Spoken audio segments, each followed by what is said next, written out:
42 വർഷമായി നാസർ ഇവിടെ. ഈ ജില്ലാ ആശുപത്രിയുടെ മോർച്ചറിക്ക് മുന്നിൽ.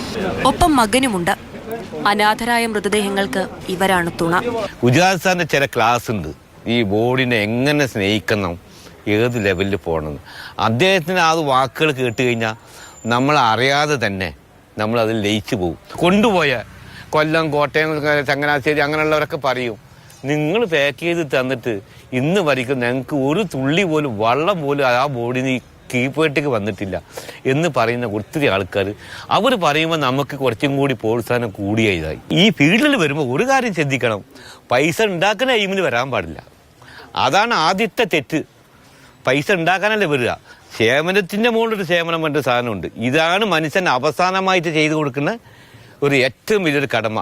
ഇതിൽ നിന്ന് നീ അറിഞ്ഞ് എനിക്കൊരു 100 രൂപ തന്നാൽ എനിക്ക് ചായ കുടിക്കാം, ഞാൻ ചോദിച്ചു വാങ്ങിയ ഈ ചെയ്തതൊക്കെ ആറാമായിട്ട് പോയി. ആ ഒരു ലക്ഷ്യമാണ് മനസ്സിൽ വരണം. ഇത് മക്കൾക്ക് ഞാൻ പറഞ്ഞു കൊടുത്തിട്ടുണ്ട്. ഞാനിപ്പോൾ നിന്ന് സംസാരിച്ച് ഇനി അവിടെ എത്തുമെന്നുള്ളത് എനിക്ക് ഉറപ്പില്ല. ഇനി ഞാൻ നേരെ വെളുപ്പിക്കുമെന്ന് ഉറപ്പില്ല. ഇപ്പം ഞാൻ എന്തെങ്കിലും ചെയ്തോ അത് എനിക്ക് കിട്ടിയെന്ന് മാത്രം, അങ്ങനെ ഒരു ബോധത്തിൽ കൂടെ ഇവിടെ ഇരിക്കുന്നത്. എനിക്ക് ഡെക്കറേഷൻ ഫീൽഡ് കാര്യങ്ങളൊക്കെയാണ്. അപ്പോൾ ഈ കൊറോണ ടൈം പണിയൊന്നും ഉണ്ടായിരുന്നില്ല.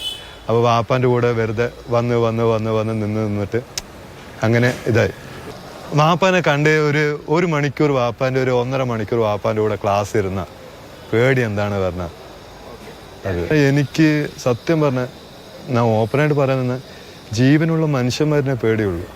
കോവിഡിന് ശേഷം മകൻ അഫ്സലും നാസറിനൊപ്പമുണ്ട്. ആരുമില്ലാതെ അഴുകുന്ന മൃതദേഹങ്ങൾക്കും അന്തസ്സോടെ മണ്ണിൽ അന്തിയുറങ്ങാൻ കഴിയുന്നത് നാസറിനെയും മകനെയും പോലുള്ളവർ ഇവിടെയുള്ളതുകൊണ്ടാണ്. മാതൃഭൂമി ന്യൂസ്, പാലക്കാട്.